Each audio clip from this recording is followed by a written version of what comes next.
Bu Sinta dan teman-teman, kami dari kelompok 5 ingin mempresentasikan materi mengenai konsep dasar dan penerapan prinsip-prinsip personal center dalam interaksi dengan siswa. Sebelum itu, izinkan kami untuk memperkenalkan diri terlebih dahulu. Dari saya, nama Abigail Monica. Perkenalkan, nama saya Stefani Nebaho.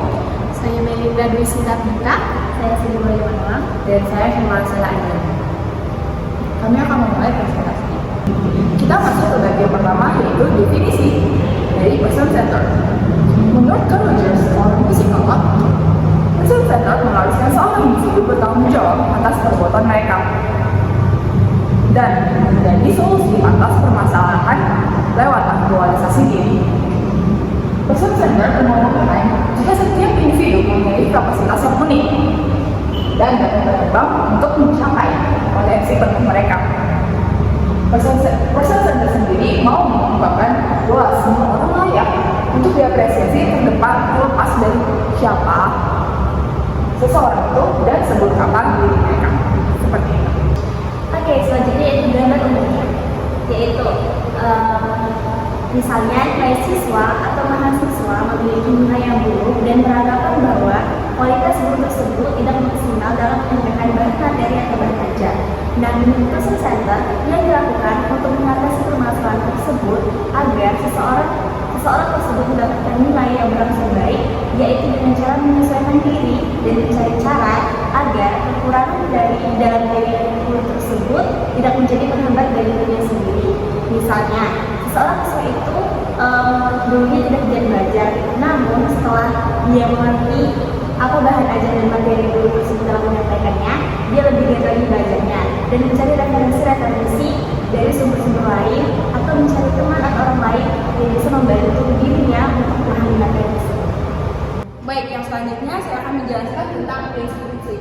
Terdapat 3 prinsip utama yang digunakan dalam teori personal centered. Yang pertama yaitu empati.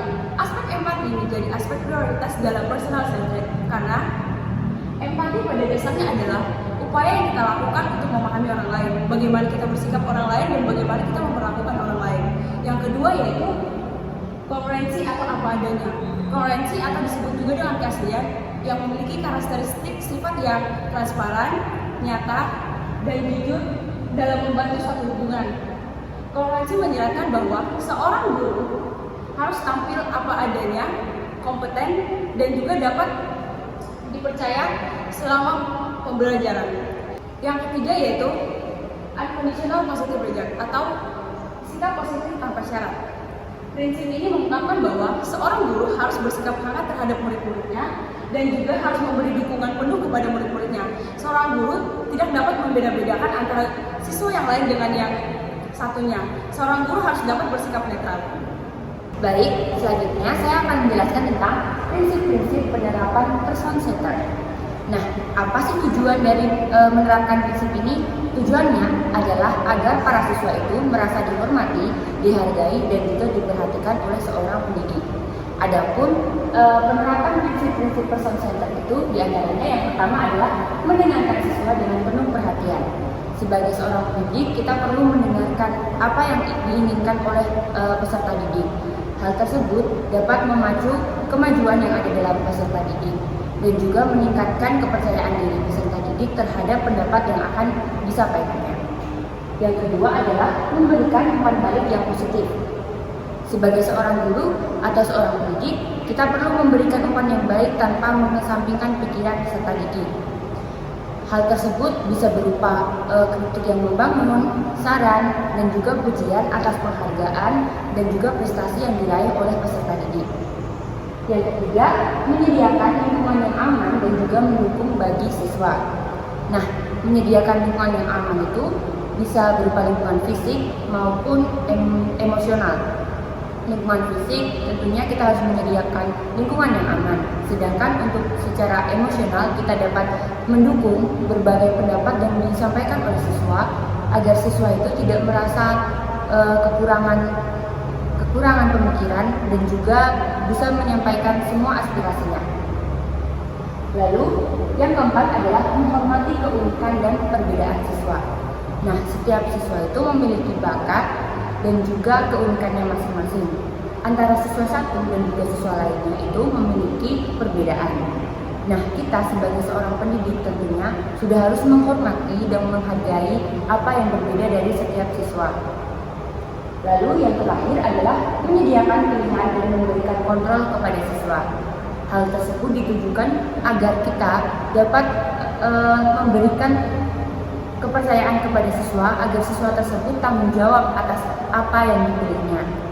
Memberikan kontrol, kita dapat memberikan sebuah masukan dan juga pendapat, tetapi kita juga harus memperhatikan bagaimana sih tanggung jawab siswa terhadap pilihan yang diraihnya. Baik, jadi saya di sini akan menjelaskan beberapa manfaat dari teori personal center. Yang pertama, membangun kepercayaan diri siswa dan membantu siswa untuk mengenali identitas dirinya. Di dalam pendekatan ini, siswa akan merasa diterima secara penuh oleh orang sekitarnya. Dan hal ini tentunya akan dapat membangun kepercayaan diri mereka dan mereka memahami siapa mereka sebenarnya. Yang kedua, menjadikan siswa dewasa dan bertanggung jawab atas pilihan yang dia ambil. Nah, jadi di sini siswa akan diberi kebebasan untuk mengambil suatu keputusan dan tentunya mereka harus dapat mempertanggungjawabkan apa yang sudah mereka ambil. Nah, hal ini bertujuan agar dapat melatih kemandirian siswa dan dapat menunjukkan sikap tanggung jawab atas tindakan yang sudah mereka ambil. Yang ketiga, yaitu siswa mampu mengontrol segala sesuatu yang ada di dalam dirinya. Jadi di sini siswa akan diajarkan untuk dapat mengenali perasaan, pikiran, dan tindak perilaku mereka sendiri. Hal ini bertujuan agar siswa dapat mengelola emosi dan tindakan mereka secara efektif. Yang keempat adalah siswa dapat mengembangkan potensi untuk menjadi versi terbaik bagi dirinya sendiri. Jadi di sini guru berperan sebagai fasilitator yang membantu siswa agar siswa dapat menemukan dan mengembangkan kemampuan mereka. Ini memungkinkan siswa agar dapat tumbuh dan mencapai kemampuan mereka dengan versi yang terbaik. Yang terakhir adalah membentuk sebuah hubungan yang berkualitas antara siswa dan guru. Tentunya relasi antara siswa dan guru merupakan suatu komponen yang penting. Guru merupakan pendengar yang empatif, memberi dukungan, serta memahami siswa sepenuhnya.